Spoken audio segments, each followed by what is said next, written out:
Traffic ಕಿರಿಕಿರಿ ನಡುವೆ ಓಡಾಡುವ ಜನರಿಗೆ ಸಿಲಿಕಾನ್ ಸಿಟಿ ಕಡೆಯಿಂದ ಒಂದು ಬಿಗ್ ಅಪ್ಡೇಟ್ ಇಲ್ಲಿದೆ. ಮೆಟ್ರೋಗೆ ಒಂದು ಕಾರ್ಡು, BMTCಗೆ ಮತ್ತೊಂದು ಟಿಕೆಟ್. ಈ ಗೊಂದಲಕ್ಕೆ ಬೀಳಲಿದೆ ಬ್ರೇಕ್. ಏನಿದು ಹೊಸ ಸಮಾಚಾರ ಅನ್ಕೊಳ್ತಿದ್ದೀರಾ? ಹೌದು, ಇನ್ಮುಂದೆ ಮೆಟ್ರೋ ಮತ್ತು BMTC ಎರಡಕ್ಕೂ ಒಂದೇ ಕಾರ್ಡ್ ಅನ್ನೋ ಹೊಸ ಯುಗ ಶುರುವಾಗ್ತಿದೆ. ಬಸ್ ಕಂಡಕ್ಟರ್ ಕೈಯಲ್ಲಿರೋ ಹಳೆ ಮಿಷಿನ್ಗಳು ಮಾಯವಾಗಿ ಈಗ ಸ್ಮಾರ್ಟ್ ATM ಮಿಷಿನ್ಗಳು ಬರಲಿವೆ. ಬೆಂಗಳೂರು ಜನರ ಬಹುದಿನದ ಬೇಡಿಕೆ ಆಗಿದ್ದ ಈ ಸ್ಮಾರ್ಟ್ ಕಾರ್ಡ್ ವ್ಯವಸ್ಥೆ ಜೂನ್ ವೇಳೆಗೆ ಅಧಿಕೃತವಾಗಿ ನಿಮ್ಮ ಕೈ ಸೇರಲಿದೆ. ಈಗ ಆಲ್ರೆಡಿ ಮೆಟ್ರೋದಲ್ಲಿ ಸ್ಮಾರ್ಟ್ ಕಾರ್ಡ್ ಬಳಸಿ ಓಡಾಡುತ್ತಿದ್ದೀರಾ ಅಲ್ವಾ? ಅದೇ ರೀತಿ ಅದೇ ಕಾರ್ಡ್ ಅಥವಾ ಹೊಸ ಕಾಮನ್ ಕಾರ್ಡ್ ಮೂಲಕ BMTC ಬಸ್ನಲ್ಲೂ ಜಸ್ಟ್ ಒನ್ ಸ್ವೈಪ್ ಮಾಡಿದ್ರೆ ಸಾಕು, ನಿಮ್ಮ ಟಿಕೆಟ್ ಓಕೆ ಆಗುತ್ತೆ.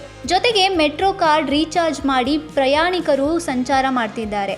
ಅದೇ ಮಾದರಿಯಲ್ಲಿ BMTCಗೂ ಸಂಚರಿಸಬಹುದು. ಶೀಘ್ರದಲ್ಲೇ ಡಿಪೋಗಳಿಗೆ ಟಿಕೆಟ್ ಮಿಷನ್ ವಿತರಣೆ ಮಾಡಲಾಗುತ್ತೆ. ಹಾಗೆ ಕಂಡಕ್ಟರ್ಗಳಿಗೆ ಅಗತ್ಯ ತರಬೇತಿಯನ್ನು ನೀಡಲಾಗುವುದು. ಇನ್ನು ಇತ್ತೀಚೆಗಷ್ಟೇ QR ಕೋಡ್ಗಳನ್ನು ಅಕ್ರಮ ಮಾಡಿ ದುಡ್ಡು ಹೊಡೆದ ಪ್ರಕರಣಗಳು ನಡೆದಿದೆ. ಹಾಗಾಗಿ ಈ ಹಂತದಲ್ಲಿ ATM ಮಿಷನ್ಗಳು ಈ ಭ್ರಷ್ಟಾಚಾರ ತಡೆಯುವ ನಿಟ್ಟಿನಲ್ಲಿ ಸಹಕರಿಸಿ.